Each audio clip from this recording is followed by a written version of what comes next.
Cela fait plus d'un siècle que le 7e art fascine petits et grands. Qui n'a jamais été touché? Qui n'a jamais rêvé? Qui n'a jamais frissonné devant un film? Le cinéma fait partie intégrante de la culture moderne et est devenu un divertissement de masse. Mais pour en arriver là, il a bien fallu un début. C'est ce que l'on va voir dans cette vidéo, où on va aborder la naissance du cinéma.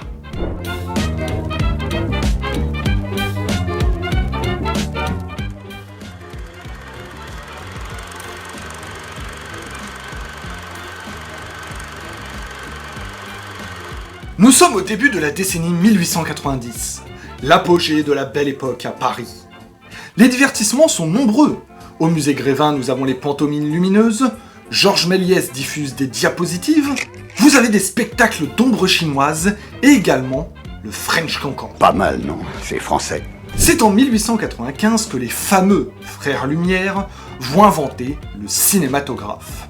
Non contents de l'inventer, ils vont croire en leur invention et vont être les premiers à comprendre tout le potentiel de ce nouveau spectacle populaire. Le 28 décembre 1895, le premier film est projeté durant une séance publique. La sortie des usines Lumière à Lyon.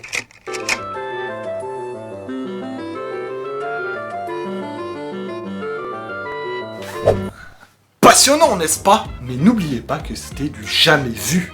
Il s'agissait d'une projection de 20 minutes composée de 10 films d'1 minute chacun. Cette première est un échec. Le fait de payer pour quelque chose que vous ne connaissez pas, dont vous ne savez pas vraiment si ça va bien rendre, ça refroidit les ardeurs. Ce n'est que partie remise. Une fois la population au courant de cette incroyable invention, les files d'attente pour assister à ces séances vont être de plus en plus longues. Fort de ce premier succès, les frères Lumière créent un circuit d'exploitation du cinématographe. Qu'est-ce que ça veut-il donc dire? Eh bien, ils vont envoyer des équipes d'opérateurs dans le monde entier pour tourner de nouveaux films qu'ils projetteront directement sur place. Ce seront des séances payantes dans des sous-sols d'hôtels, souvent devant un public de la classe aisée, les gens qui ont de la thune.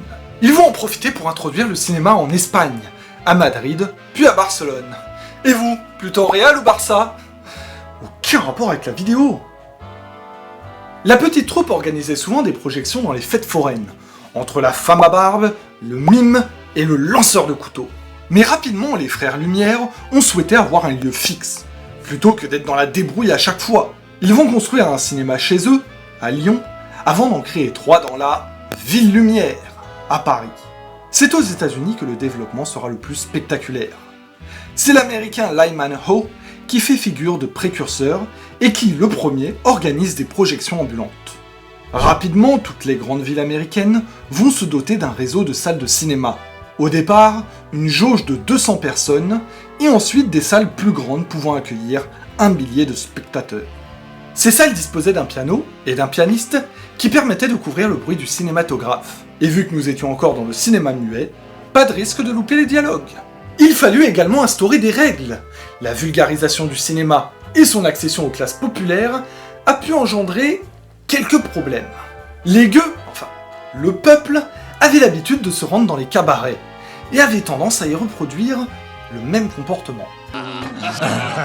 En 1912, 2 producteurs new-yorkais décident de projeter des petites vignettes d'avertissement avant le film. Cela demandait aux gens d'enlever leur chapeau, de ne pas siffler ou parler à voix haute, ainsi que de ne pas bâiller. Un minimum de tenue tout de même.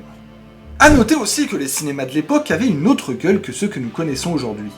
Les entrepreneurs du cinéma sont ambitieux, ils veulent créer de véritables monuments.